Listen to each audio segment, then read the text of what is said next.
911, what's your emergency?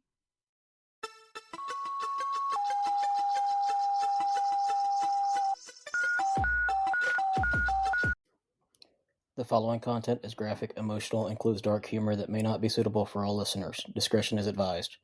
These stories are based on real-life EMS, military, and healthcare experiences. Calls are real, providers are real, names and details have been changed to protect privacy. They may be disturbing to some and are definitely inappropriate for HR department. Any medical or mental health discussion is personal experience, not protocol. Use your damn brain. Follow your local guidelines, and when in doubt, call med control. If you're struggling, don't do it alone. Talk to someone, a coworker, a friend, a therapist, or hell, reach out to me. I'll answer.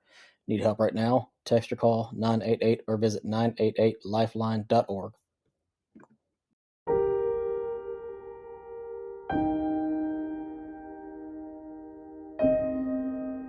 All right, so this is Dispatched Dysfunctional, and today's episode is about the moment you realize your training doesn't protect you from what your brain chooses to ignore. My guest today is Dr. Andre Walton. He's not EMS, he's not fire, he's not a cop, but he is one of us. Because when it all hits the fan, he responded. And then he unraveled. Let's start at the beginning. So, Dr. Andre, introduce yourself to us, to anyone who doesn't know who you are, what you want people to take away from today's episode as well. Yeah, absolutely. My focus has always been on focusing on creativity. Creative. I was born of creative parents. Although I didn't know my dad was my parent until I was like 10 years old. I was brought up by a single mum. But creative people often have a rather loose connection with social norms. So the fact that she was 25 and he was 60 when I was born, didn't seem to interfere with their concepts at all. And my mother was institutionalized when I was 7, so I was introduced to trauma at a fairly early age. And in the course of time, I became an entrepreneur. I took 2 of my crazy ideas and turned them into global leaders in their field. And towards the end of that 15-year stretch of entrepreneurship, I had a very serious bout of burnout. And it was, for some people, burnout comes in a fairly sort of gradual way, but this was basically, it came all at once. I was just about to do a trade show at McCormick Place up in Chicago, and that was going to be the first of 5 trade shows in the next 6 weeks, all the way around the world. This was going to be right round to Japan, back to LA, and Atlanta, and then back home. And I just set up the booth. It was just ready for the influx of visitors, and the phone rang, and it was a very weeping mother who was at a hospital in the UK, and my stepfather had passed away. And so somehow, I was her only living relative. So somehow I had to reorganize my life. And then about an hour later, I got a call from my secretary in Florida saying that my manager there had not showed up for the past 2 days. And it transpired that he'd been grocery shopping and all these bottles of wine had fallen into his grocery cart. And I'd completely forgotten he used to be an alcoholic. And I guess once an alcoholic, always an alcoholic. So, and that was a disaster because otherwise he could have helped, take up my role there while I was taking care of my mother.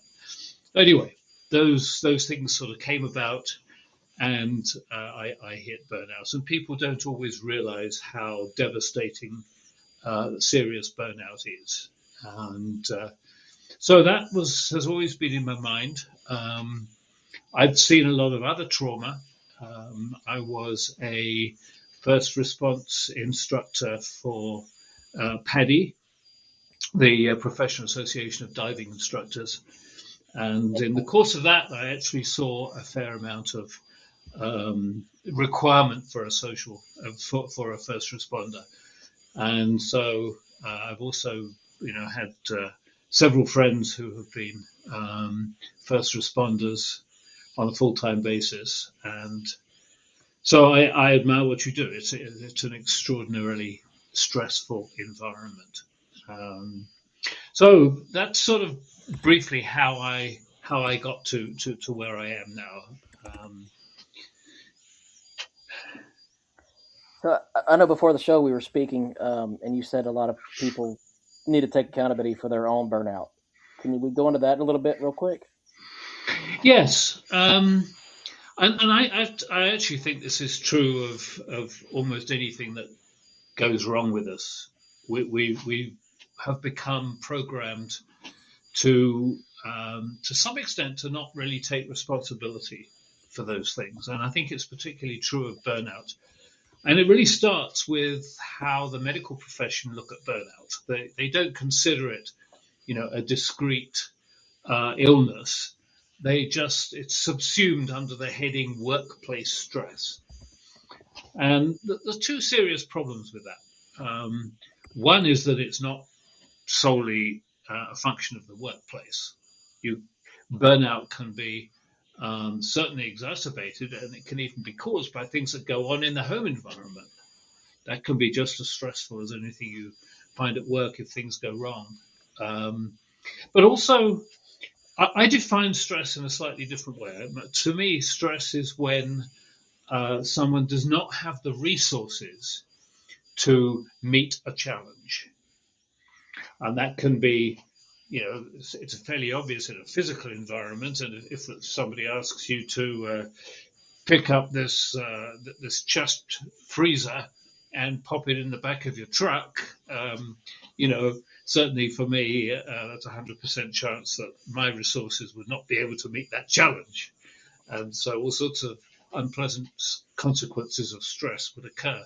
But this also, psychologically, this is also the case. So if we have um, a situation where maybe we've got two or three or four things going on, and all at once we find that um, the demand on our mental capacity is too great to meet all those challenges, then there are negative consequences, and one of those negative consequences is burnout. So solving burnout or anxiety or stress. First off, we have to realize that we have to take responsibility for that. And secondly, we have to do something else, which is to overcome the kind of focus, the hamster wheel effect that goes on when we're highly stressed. It's very difficult to take a step back and have a look at your whole life when you are under stress. And it's like a racehorse with blinders on. People who have burnout can really only see what's going on inside their burnout. That's why I focus on using creative thinking to help people step back and be able to have a look. People with burnout, it's not that they can't see the end of the tunnel, they quite often can't find the tunnel. I mean, they're literally inside a box and they can't see the outside world at all. So, being able to step back and have a look at where they are and realize that, yes, they do have a future. And also, they don't have to go on doing exactly what they're doing right now. There are options. And that's the crucial thing, really, is to help people to see that there are options. Gotcha. So on my form, you filled out. There's an event that got you kind of started in this whole situation. Can we go into that a little bit as well? Yeah, there've been several things that have built up to my current work, as well as my own burnout. Yeah. Um, well, one of them was actually had a really humorous side to it, although ultimately it wasn't terribly serious, terribly humorous. But I'd actually been teaching a first responder class, and I had 10 students. And we all finished the class and we went around to a little open air pub just around the corner and all had a social hour. And we were sort of halfway through that, and then a truck, a pickup truck loaded with extremely inebriated workers from somewhere nearby hammered into a power line pole, a power pole. It was, big, solid concrete thing. They hit it hard enough that the power line actually came over and landed in the middle of the road. So, and it was obviously going to take a little while to get first responders and so forth there. So we all kind of put our beers down and went over to help where we could. And I assigned a couple of people to make sure that nobody went anywhere near the power line because it was still live. Right. And then there were a couple more people who tried to assess, how many of these sort of probably 8 people in this pickup truck. Wow. There were like sort of 5 in the back, literally just sitting in the back. Well, they weren't sitting in the back so much after they hit the pole. I mean, they were, and find out sort of how many of them were really, had in real serious need of medical attention. And as we were doing that, there were a number of police cars that had got there. The police station was only just a relatively short way away, so they came from one side, and then the fire department came from the other side. Well, the side that the police came from was the same side as a railroad track. The railroad track crossed right next to this little bar.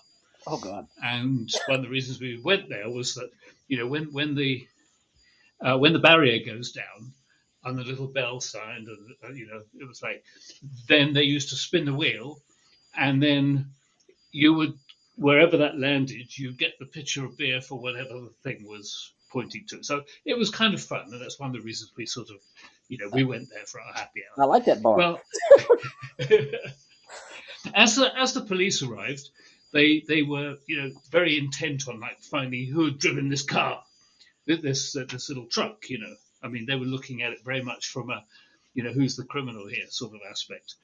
And they had 5 cars showed up, and as the bell sounded and the barrier started to go down, somebody actually pointed out to them that their cars were actually on the tracks.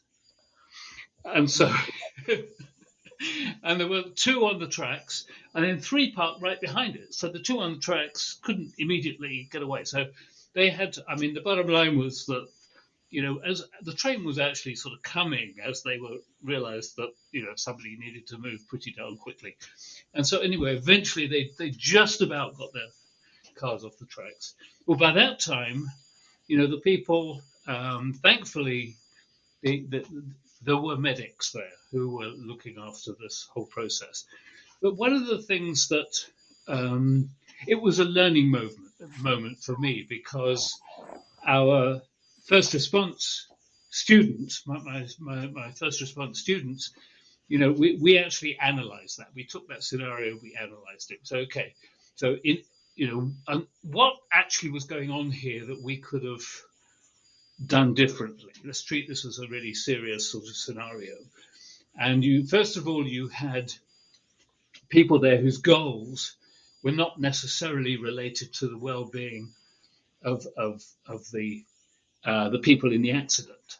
True. The police actually had very little interest in the fact that this guy looked, had he wasn't functioning properly. I mean, there was one person there who I tested to see if his eyes were moving and so forth, and they weren't. I mean, he was in some considerable degree of shock. That was of no interest to them. The issue for them was who's driving this truck, who's going to come down to us with the police station, and who should we breathalyze?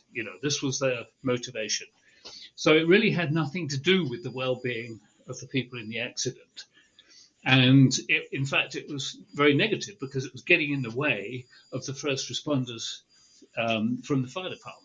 So, there were a number of things to analyze there. But, the key process was that the sort of mental training for what happens in this scenario was very definitely there in the first responders, but it was definitely not there in terms of the law enforcement people. They were not expecting to have to interface with people who'd just been in an accident, and so it was an interesting kind of demonstration of how, under that circumstance, the everybody involved was focusing under the stress of that moment.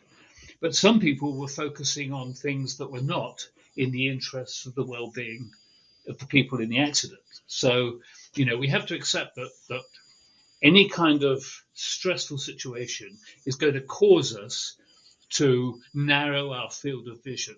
And in science, we call this seizing and freezing. Okay. We seize on one idea and we freeze on looking at the whole picture. And it sounds like it could be detrimental in the end if we do that as well. Yeah, absolutely. Absolutely. So we have to have, the key really is that we have to have both ways of looking at the world in any situation. We have to have the capacity to think deductively and analytically. I mean, in which would be, in this scenario, it would be, okay, where are the dangers? Well, firstly, some of those people might be seriously injured. Secondly, we've got power lines down here that are still live. Thirdly, we've got a power pole which, although it started to go over, hasn't actually fully crashed on the road. So there's no reason to believe it's going to stay there at sort of 60 degrees.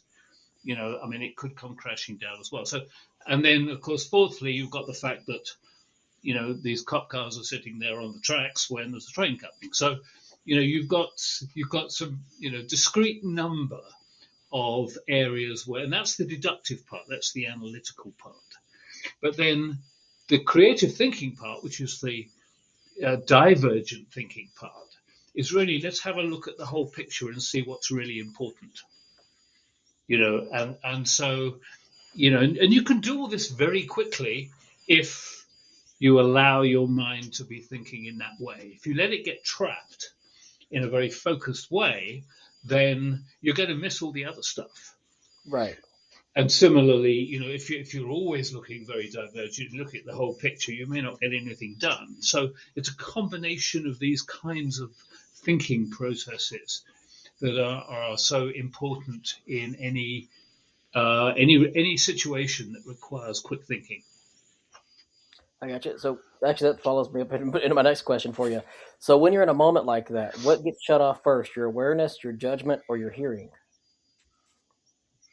What should shut off first? Yes, sir.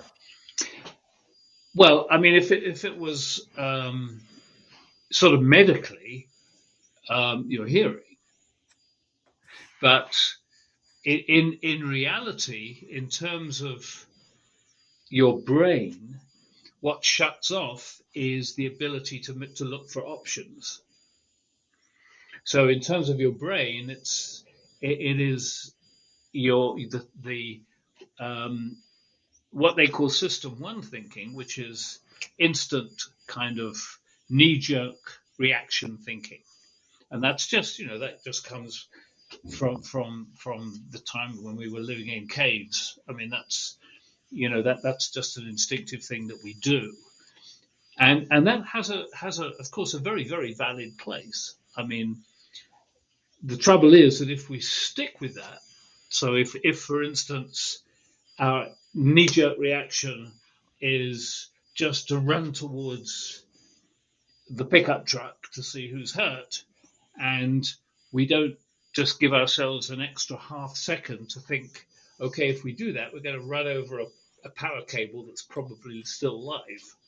Or get hit by a train. You know, so somehow or other, we have to. Part of the training has to be that we combine the knee-jerk urgency with the thinking process of what are the hurdles in following that knee-jerk process.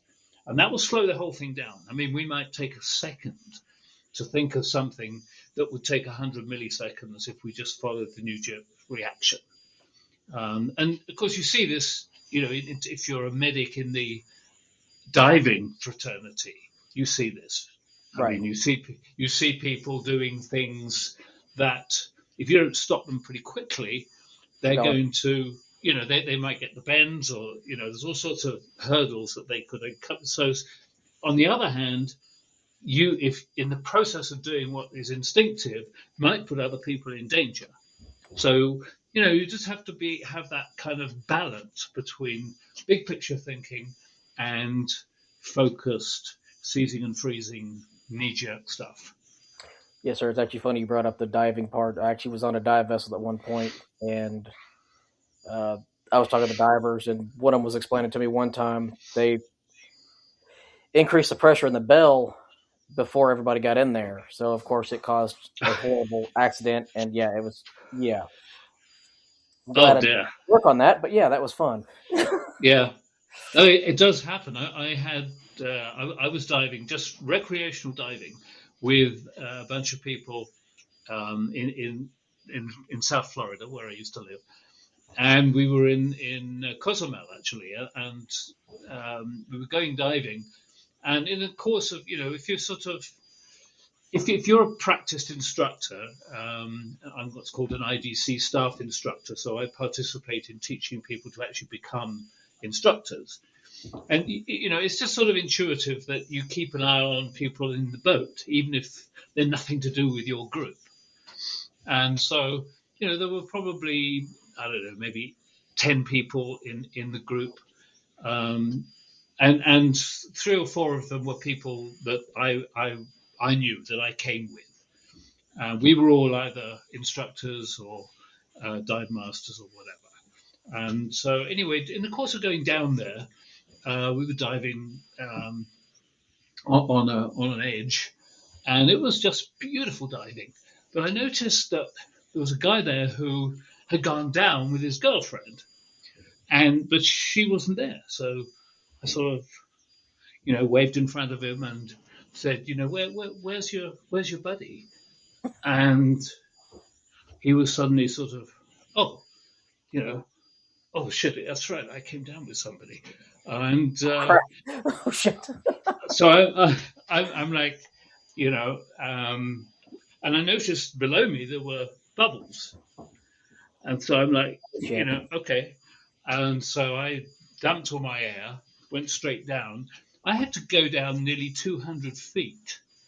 Now, you know, give non-divers in your audience a little bit of a gauge. We never, as recreational divers, unless we're using special gases, you're never going to go below 90 feet typically. And even then, you've got a very short time underwater. And so, I go down there and she's like 200 feet and she's sort of, oh, what's the problem? It's very clear water, plenty of light. She's just looking at the beautiful coral on the side of this rock.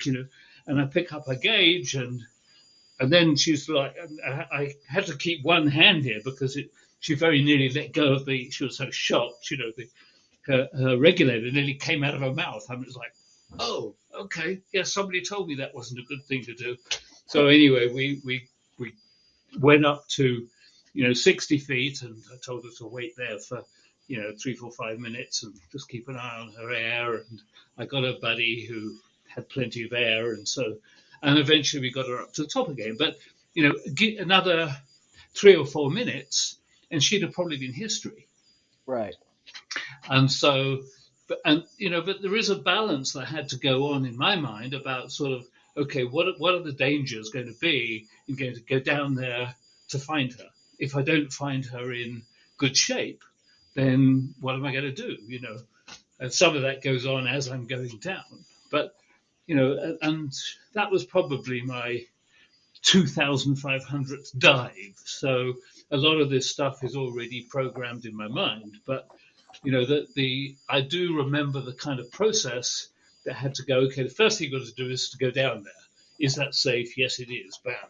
And then in the course of that, I'm thinking about what I do if she's not in good shape. If she's just literally sunk because she went unconscious, or she had some other kind of, a nitrogen problem or whatever. So, Right. it was these things do happen, and the process of training in what you do and in what I do is a part of the process to help you make the decisions that give you those options rather than a knee jerk decision that might be the wrong one. So, on that line of thinking, so does being trained make it worse sometimes? And maybe that training makes you think that you're too good to be able to miss something? I don't know.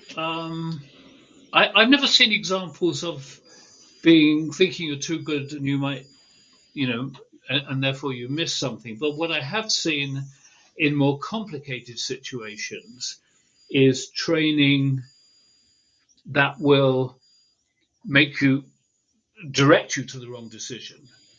I mean, in a sense, you were saying that, with the law enforcement guys, they were trained to say, okay, you know, they all look pretty drunk. Who was doing the driving? Bam.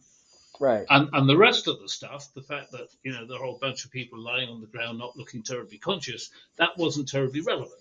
To them, that was, yeah, no, the EMTs can figure that stuff out. We just need to find who did the driving, which they never did because they all said, "Oh, I don't remember. No, I can't remember anything after the accident. I don't remember." So they never did find out, actually who was driving. I mean, but in in some senses, they were trained to the point where they were going to take that line of action no matter what they saw.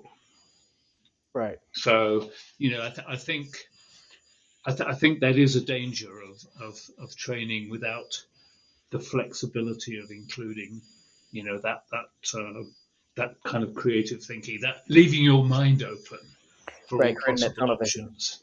Yeah, So, yeah. what are some early signs that someone's slipping into tunnel vision and they don't even know it?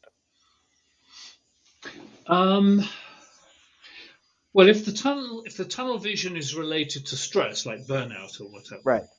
then I mean, if it's just um, a very short period of time. I mean, diving, for instance, if you've got a student who is going into that mode, is becoming stressed, and therefore probably not going to be functioning appropriately, then one of the things that I've always sort of made sure I do when I'm teaching a student, um, a little bit of erratic behavior can give the game away. And then if you go up and you have a look at people's eyes, and just look at me, and they can't do it, they're all over the show, the eyes are moving around, then that's a serious clue that this person is in a state of stress. Right. And then obviously if they're diving, you can also see the bubbles from the regulator, and if they're hyperventilating, then the bubbles will be coming out in very quick bursts. So that's number two. And also, people sometimes have the wrong kind of instinct. So, I've seen people underwater that are hyper regulating so much it feels like they can't breathe properly, and they want to take the regulator out. Not such a good idea.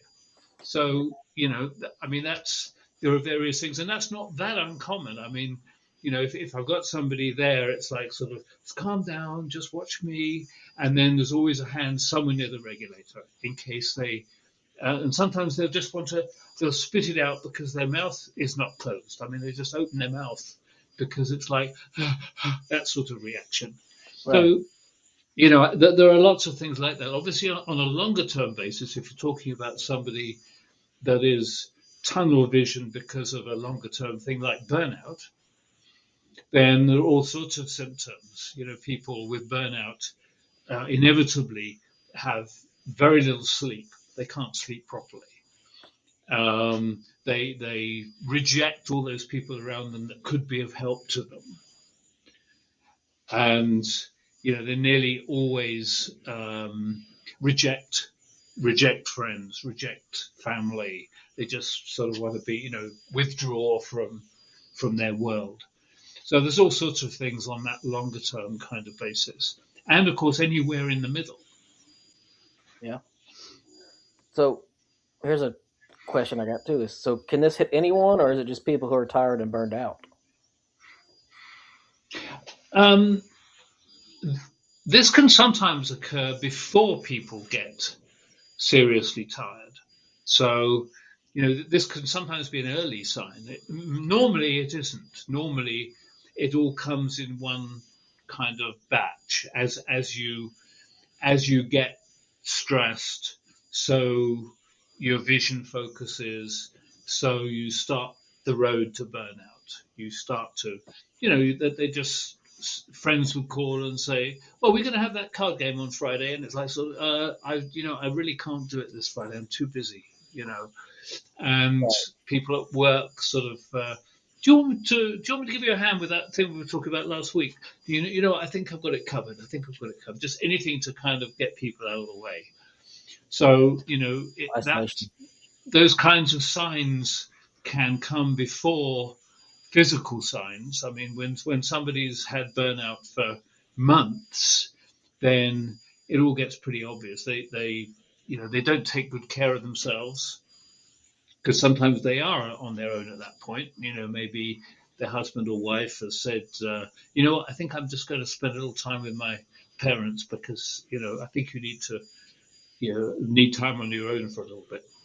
Right. And so they end up not eating properly, and they just don't get decent sleep, and they don't take care of themselves. So, that's kind of the direction that it can go. I gotcha. So where in your profession do you normally see burnout showing up first? Do you see it in their attitude, their performance, or the safety? Um, it will It will generally be somewhere in performance and motivation related. So, um, yeah, I would say that's, 60, 70% of the time, you'll notice that somebody just, that their attitude is that they really don't want to be there. Gotcha. And then their motivation, and that's sort of intimately linked to the motivation, isn't it? If True. somebody doesn't want to be there, the motivation is kind of right the way down. And so, they'll be doing things that they're used to doing, but you can tell that they're really not part of the program at that point. Gotcha. And that actually, in my mind, kind of correlates. That would cause a trifecta because if you're not motivated, you're not performing properly, which could cause safety issues down the road as well. So, Yeah, absolutely. And as well as um, as well as first responders being in high risk, so is the medical profession in general. yes, sir. And you could see this particularly with COVID.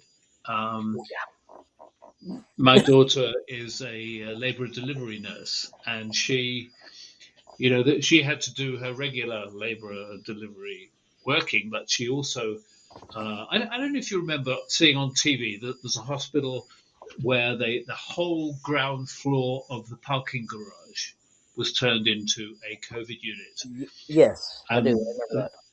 and that is the renowned facility in Reno where that happened, and that's where she works. And they had to. Every nurse doing, no matter what they did in the hospital, had to spend some time in the COVID unit. Now, for her, where she's dealing with, you know, literally birthing, that was particularly stressful because, you're dealing with the most vulnerable people in the hospital. And so it was very tough. I mean, she was really, really struggling. And a lot of people in that profession left the profession, and Yeah. because of that stress. But even aside from COVID, the last thing you want if you're going to be dragged into hospital for a quadruple bypass surgery is that your medical professional is not fully there, fully present, and that so that and it's a very stressful world. I mean, everything some of these guys are doing is going to be related to somebody's life, Right. and so they actually created the term presenteeism, which is like absenteeism, except that you're physically present. Huh. And so, you I mean, in an extreme, you're wandering around like a zombie, but in a less extreme, you're physically there, but you don't have the capacity to be fully focused on what you're doing. And so, that can be a real threat to members of the medical profession. That's yeah. I've never pardon me. I've never heard that word. That's actually makes a lot of sense, and I think a lot of us are on autopilot, or as you called it, presenteeism. That that makes Yeah, sense.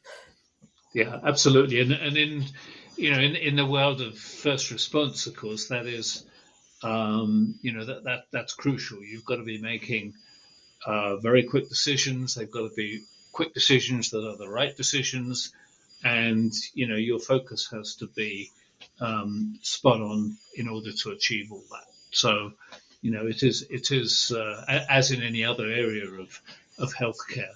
Right. That these things are really crucial. So, how does stress affect the leadership differently than it does the people on the front lines or the ground level? I should say. Well, I think it has a major effect. I mean, if you ask people to analyze what is a good leader, you've got things like got characteristics like authenticity, good communication skills, but you've also got the ability to step back and look at the big picture. So leaders that don't have that will make decisions that look great on the day, and but a week, a month, 6 months later, people are sort of saying, "Well, what a ridiculous decision that was." So that ability to step back and make a decision based on their interpretation of the future is crucial, and that's the very thing that disappears with burnout or high degrees of anxiety or stress. It causes very short-term thinking, and short-term thinking just isn't intimately connected to good leadership. Gotcha. So, to follow along with that as well, do you think most leaders even recognize when their people are shutting down or they're getting stressed out or burned out? No, they really don't, and that's part of my work. I mean, I do in terms of my speaking, in terms of you know posting on social media, in terms of my book. My latest book is about precisely that, creative thinking. This is from a coach's perspective, but it is really about that very thing. And I don't think um, if you look at most HR departments at the corporate level, that they're really not geared up to spot burnout. And one of the issues with burnout is it doesn't tend to be isolated to one person. It does tend to go viral. Right. If you've got a department with sort of a burnout person in it, subconsciously, everybody else there is sort of saying, "Well, yeah, he's got a point. Actually, this is pretty stressful stuff that we do, and blah blah." Oh, whatever it is, what that's being whispered in the back of your mind, and so it can be pretty quick when a whole team will start to function below their optimal level because the burnout has actually spread. I mean, it has got a sort of infectious side to it. So one of the things I try and do is to get to the HR level of corporations and small businesses, to actually be able to give them some idea of what they should be looking at and then what they should do about it when they find something. But it's a tough call because it's too easy for people to say, we're not in the market to diagnose anything, throw up Right. their hands, and then, and you just have to sort of politely say, well, I'm not asking you to diagnose things. I'm just asking you to be aware of the fact that this person might need a little help. Oh, yeah, I guess so. They don't see that as their as part of their responsibility, really. I gotcha. So, on that note as well, what does a toxic calm look like in a burned out worker? Sorry, well, what is the? A toxic calm, like they're calm, Um, they're starting to deteriorate. yeah. Um, well, once you get used to it, you can see it in people's eyes. Um, in general, it it follows the path of demotivation, but not just in the work, in almost in terms of life in general. It follows a path of people just sort of stepping back from their lives and saying, I'm not sure how much I care about this anymore.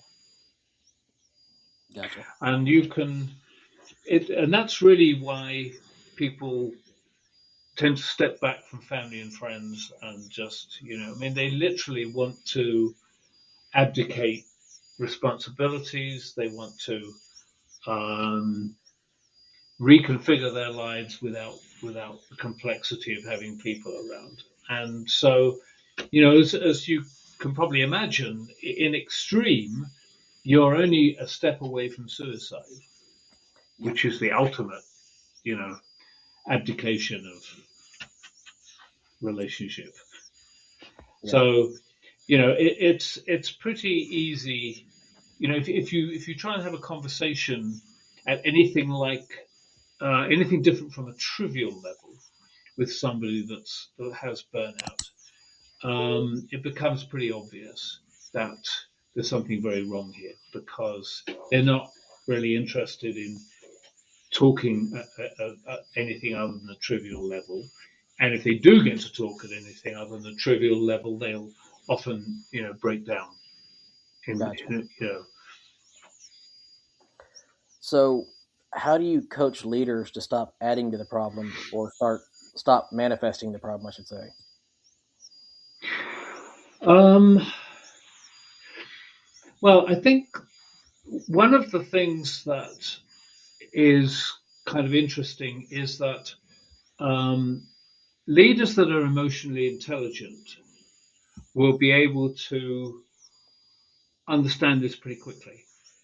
I mean, they only need to be given a little bit of background to what causes burnout, how it works, and what they need to do about it, and to understand it, to get the picture.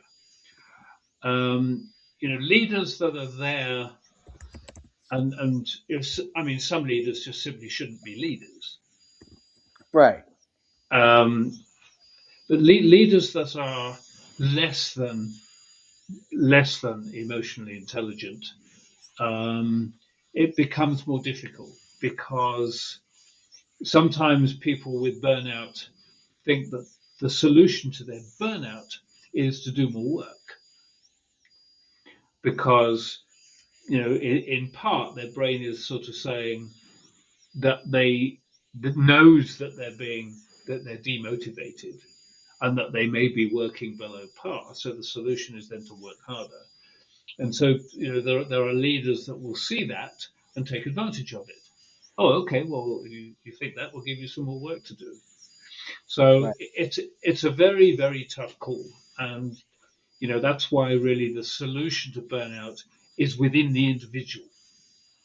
And they need to, as quickly as possible, they need to be guided towards realizing that the solutions to it are not working harder, are not rejecting other people, are not, I mean, basically being able to step back and have a look at their lives. And you don't often get burnout in people that are really happy in what they're doing. Right. So there's generally a background of discontent within that process that is also something that can be dealt with.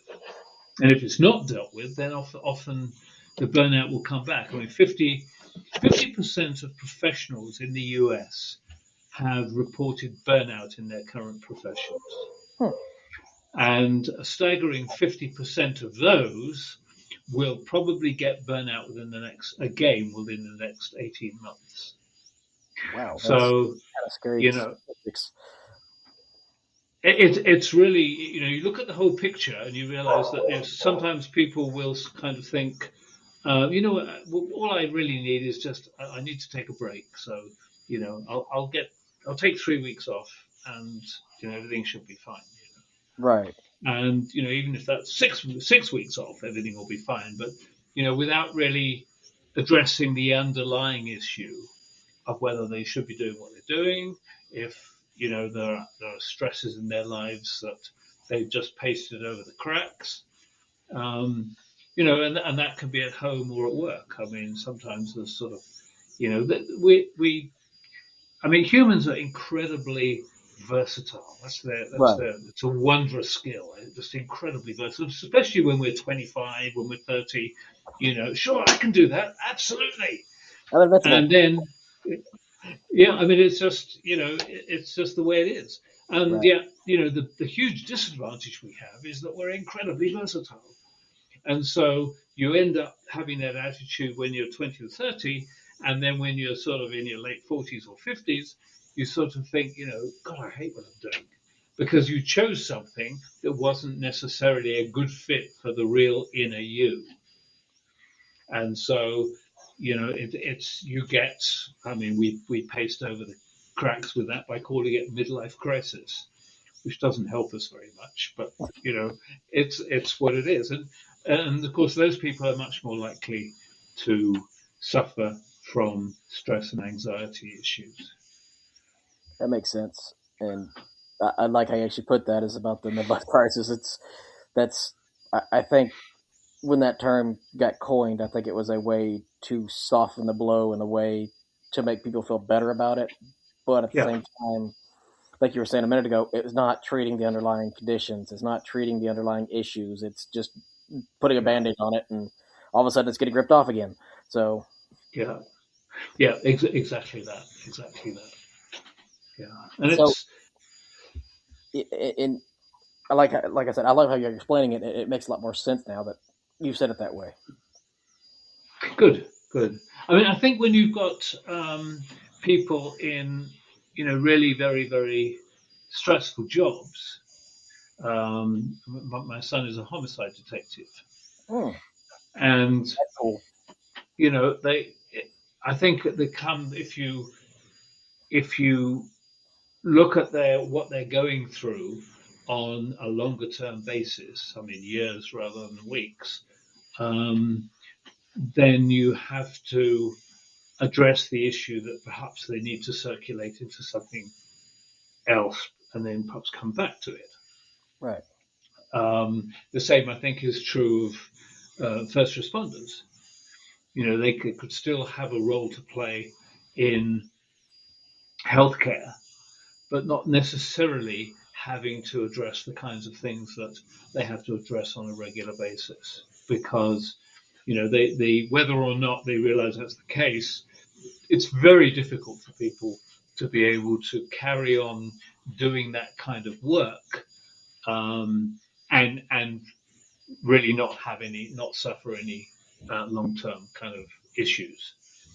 Right. So it's and that's not really a function of burnout. That's just a function of the fact that there are some things that we have to do in this world that really can have a negative consequence on us over a long period of time. To me, that's just being human. Yeah, exactly. So, if someone's listening right now that feels like they're slipping, what's one of the first things they should do? Um, well, I mean, if they really want to take the issue seriously and solve an issue, then see a burnout coach. And I mean, I've, for instance, have got three Spanish burnout programs, one of which you can do on your own, just Oh with, wow. and that's 9 modules, each with a video, each with a handbook, each with a text, and so on and so forth. And then the other two incorporate one-on-one coaching.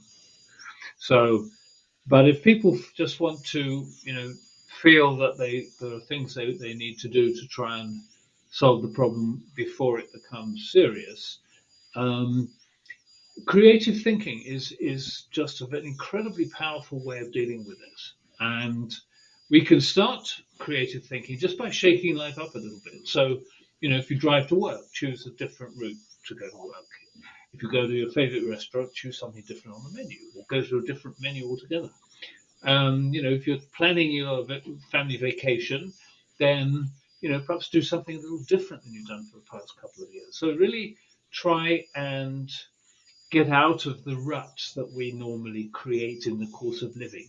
Just try and get out of those ruts, and you will start to burn new neural pathways in your mind which relate to creative thinking. And it's all we're doing there is stopping the brain from keep making these knee-jerk reactions.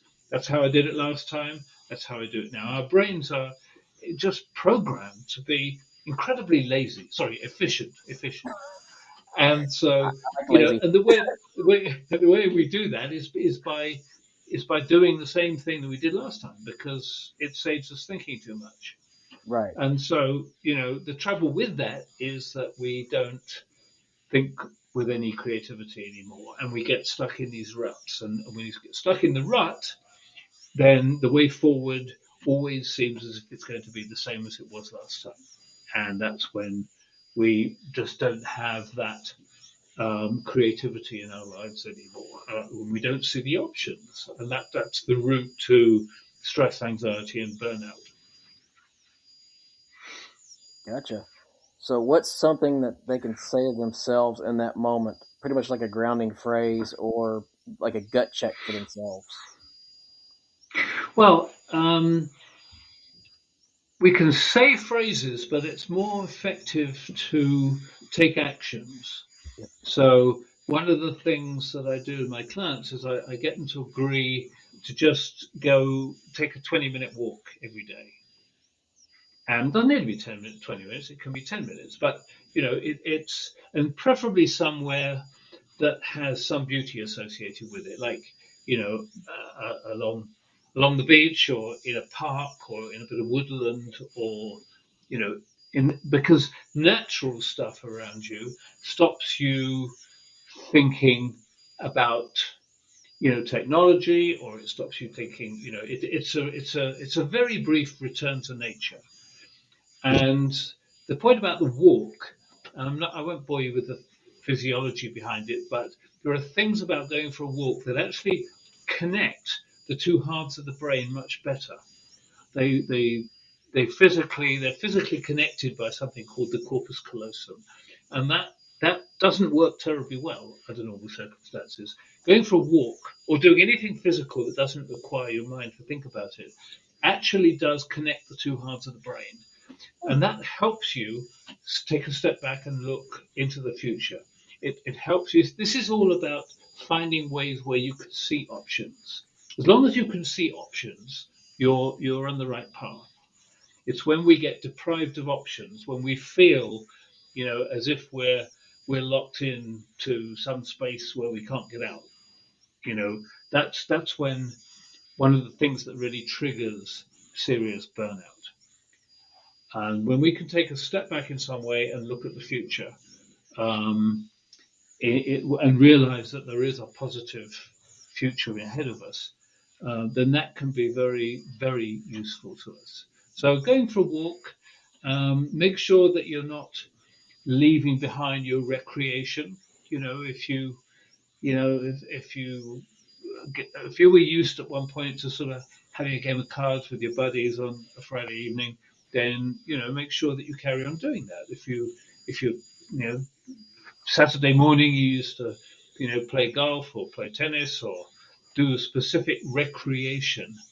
So the key here is just really keep recreation in your life, because that's another way where your brain is doing something different than focusing on all the stuff that you can be stressed about. So that's really the key.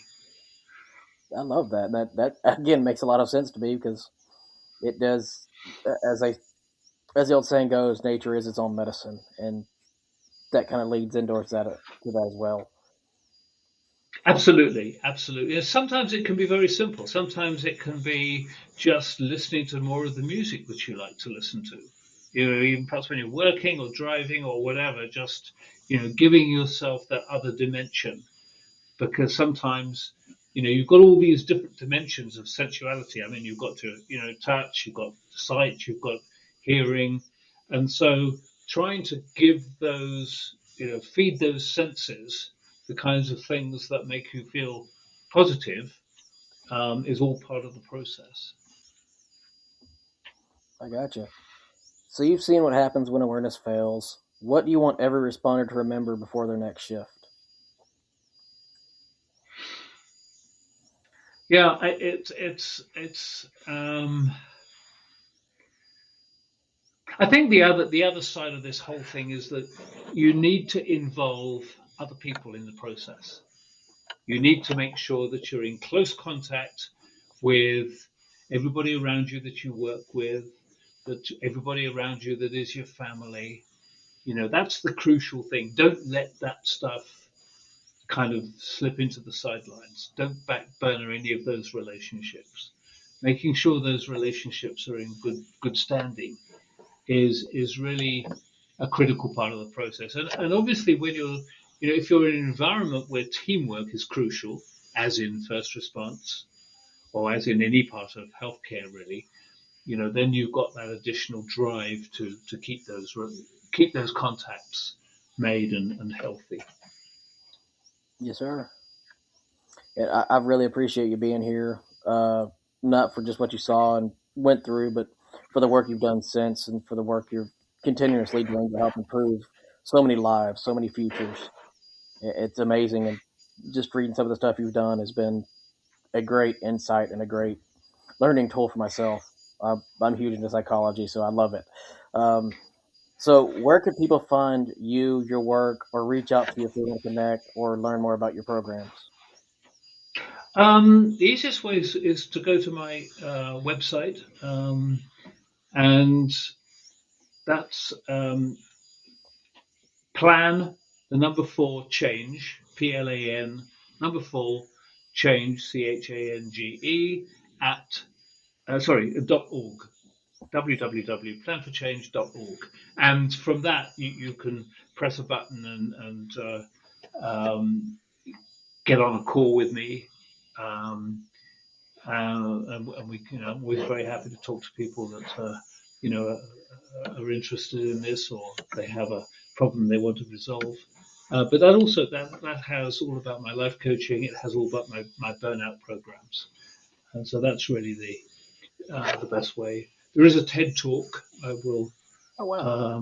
I'll send you that link, Yes, and sir. you I'll can include that in the description. yeah, okay, sounds great. So, you've done the research, you've lived the moment, and you've stayed in the fight. But before we close, what's one thing you want all the responders, all the listeners, all the leaders to remember from this episode today? Well, I think it is um, that we all have stresses in our lives that some group are not able to see. So, if we're at home, our family can't see the stresses we're under when we're at work. And when we're at work, you know, there may be stresses in our home life that our colleagues can't see at work. So, part of emotional intelligence is just being open-minded about negative influences that might go on with our friends and colleagues, and taking that into account helps us not to be judgmental. and it helps us to be open to the idea that we can possibly help somebody, and that they can also help us when we need it.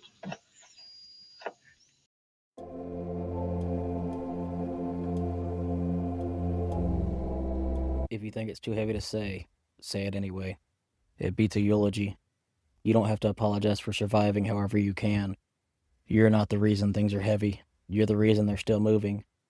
Need support right now? Reach out to me. Reach out to somebody. Text or call 988 or visit 988lifeline.org. You're not alone. Not in this job. Not in this fight. Want to share your story or connect? Visit critical-run.com or message the Facebook page, Dispatched and Dysfunctional. We're building this for you, for them, for all of us.